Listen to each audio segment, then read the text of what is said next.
प्यारे बच्चों, नमस्कार।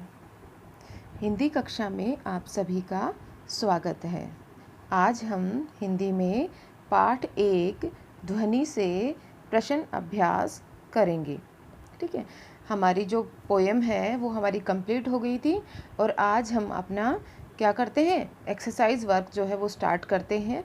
तो उसमें जो हमारे प्रश्न दिए गए हैं उसमें सबसे पहले हम प्रश्न करते हैं कविता से, जो हमारे स्टार्टिंग में दिए गए हैं।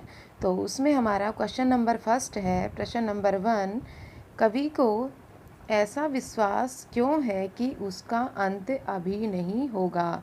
जैसा कि पोयम में आया था कि कवि कहता था कि अभी उसका अंत नहीं होने वाला, तो कवि को ऐसा विश्वास क्यों है, उसको इतना कॉन्फिडेंस क्यों है कि उसका जो अंत है वो अभी नहीं होने वाला, कि उसका अंत, ऐसा कौन सा काम है जो उसको कंप्लीट करना है।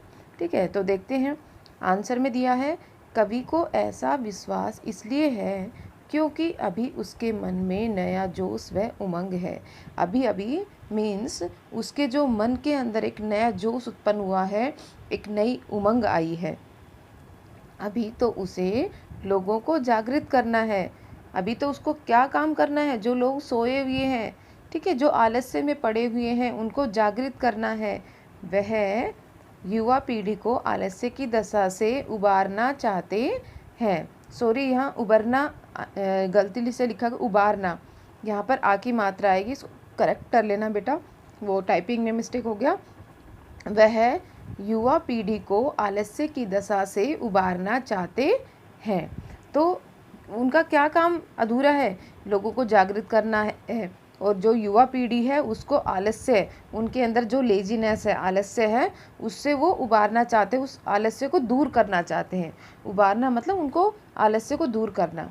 तो कवि को ऐसा विश्वास इसीलिए है कि उसका अंत अभी नहीं होगा, क्योंकि उसके अंदर अभी एक नया जोश आया है, नई उमंग है, और उसे सोए हुए लोगों को जगाना है, उनके अंदर जो आलस्य है उसको दूर करना है। अब चलते हैं क्वेश्चन नंबर 2 की तरफ। फूलों को अनंत तक विकसित करने के लिए कवि कौन कौन सा प्रयास करता है। अब जैसा कि चैप्टर में आया था, फूल जो थे किसके लिए आए हैं, युवा जो पीढ़ी है उसके लिए प्रयोग किए गए हैं फूल शब्द। तो फूलों को अनंत तक विकसित करने के लिए मीन्स जो युवा पीढ़ी है उसको जगाने के लिए, उनको प्रेरित करने के लिए, हम ये कह सकते हैं, उनको प्रेरित करने के लिए कवि कौन कौन सा प्रयास करता है, कौन कौन से एफर्ट डालता है। तो आंसर में देखिए, फूलों को अनंत तक विकसित करने के लिए, लास्ट तक उनको विकसित करने के लिए कवि उनमें नई ऊर्जा भरकर उन्हें खिलाना चाहता है। उनके अंदर एक नई शक्ति, नई ऊर्जा उनके अंदर फिल करके, भर करके उनको खिलाना चाहता है। कवि के जीवन में अभी ही वसंत रूपी बहार आई है, कि अभी उसके जीवन में वसंत रूपी जो बहार है, एक तरह से जो उमंग है वो आई है। इसलिए वह अपने हाथों के स्पर्श से, ठीक है, अपने हाथों के स्पर्श से कलियों को खिले फूलों में बदलना चाहता है। उसके अंदर जो नया जोश आया है, नई उमंग आई है, उस जोश और उमंग से वो क्या करना चाहता है कि जो कलियां हैं उनको खिले फूलों में बदलना चाहता है। मीन्स जो सोए हुए लोग हैं, जो युवा पीढ़ी के जो आलस्य में पड़े लोग हैं, उनको एक तरह से क्या करना चाहता है, जागृत करना चाहता है, उनके अंदर एक प्रेरणा भरना चाहता है। वह फूलों अर्थात युवा पीढ़ी से आलस्य दूर कर उन्हें चुस्त व जागृत करना चाहता है। जो फूल हैं, फूल किसके लिए आए हैं, युवा पीढ़ी के लिए, ठीक है। तो उनके अंदर से जो आलस्य है उनको दूर करके उनको चुस्त बनाना चाहता है, एक्टिव बनाना चाहता है, और जागृत, ठीक है, जागृत करना चाहता है उनको। अब उसके बाद है हमारा क्वेश्चन नंबर 3। क्वेश्चन नंबर 3 में क्या दिया हुआ है, कवि पुष्पा की तंद्रा और आलस्य दूर हटाने के लिए क्या करना चाहता है। तो इसमें देखिए, सॉरी, यहाँ पुष्पो आना था, यहाँ पर गलती से पुष्पा लिखा गया, तो इसको करेक्ट कर लेना। आप अपनी पाठ्य पुस्तक में भी देख सकते हैं क्वेश्चन को, ठीक है, तो इसको प्लीज़ करेक्ट करना, पुष्पो आएगा यहाँ पर। तो आंसर है, कवि पुष्पों की तंद्रा। अब ये देखिए, पुष्पों किसके लिए आया था? पुष्प, बार बार मैं आपको बता रही हूँ, जो पुष्प शब्द है वो एक तरह से युवा पीढ़ी जो है, जो हमारे नौजवान युवक हैं उनके लिए, जो यंग जनरेशन बोल सकते हैं, ठीक है, जो हमारी यंग जनरेशन है उसके लिए आया है।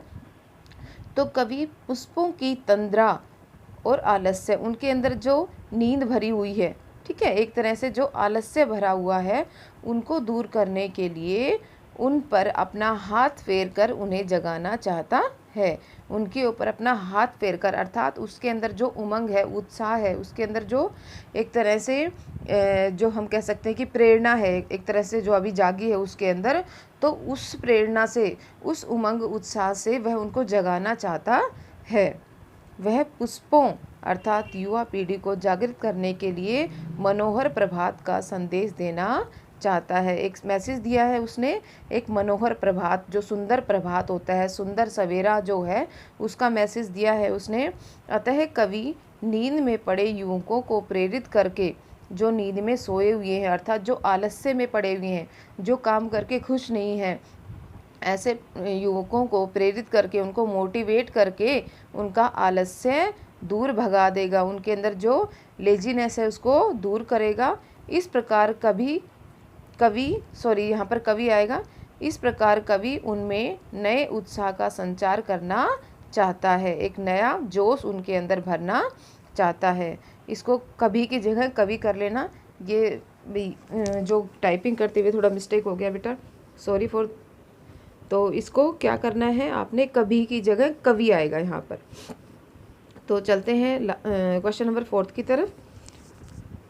वसंत को ऋतुराज क्यों कहा जाता है? जो सभी को पता है वसंत एक ऋतु है, और जब वसंत ऋतु आती है तो मौसम इतना सुहावना हो जाता है, बड़ा ही सुंदर नज़ारा होता है चारों तरफ।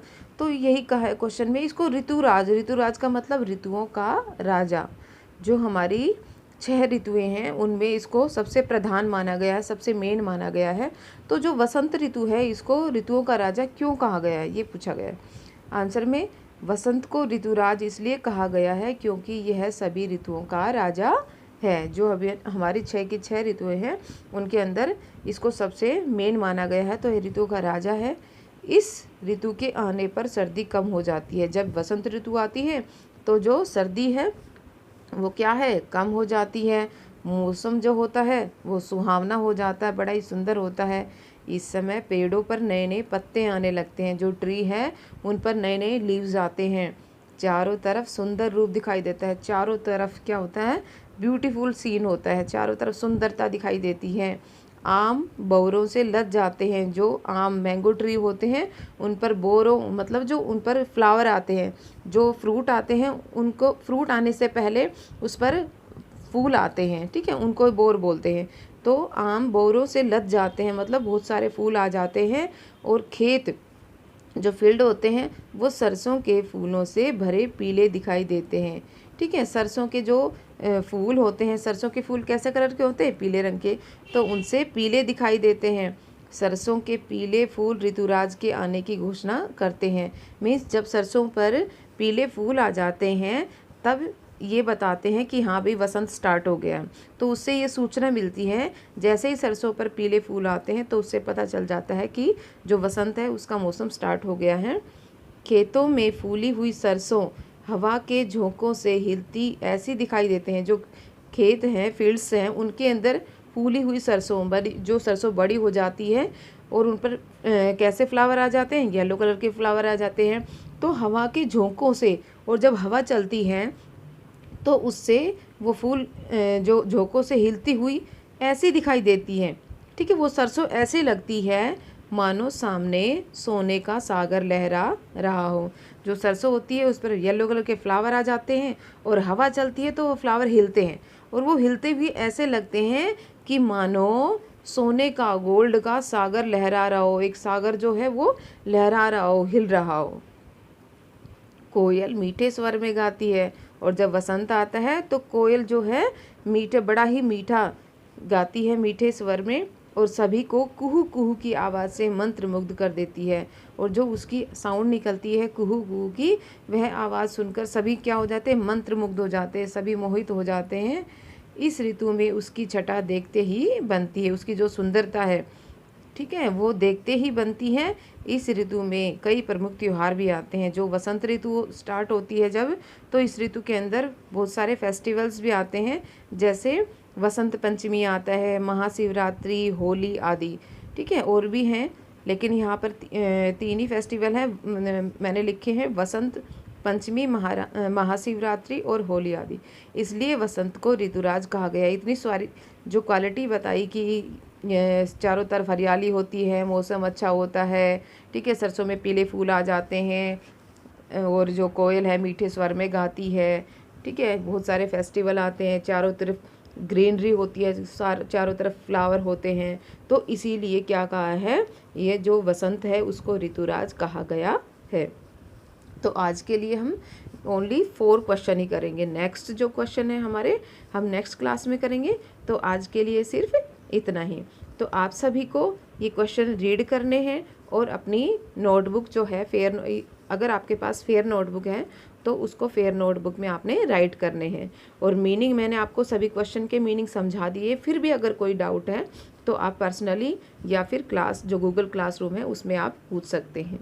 तो आज के लिए ओनली 4 क्वेश्चन ही। ओके बेटा, तो नेक्स्ट क्लास में नेक्स्ट क्वेश्चन के साथ फिर मिलते हैं। तब तक के लिए धन्यवाद। तो अगर आपको ऐसी ही वीडियो चाहिए तो मेरे चैनल को सब्सक्राइब करें और बेल आइकन को दबाना न भूलें।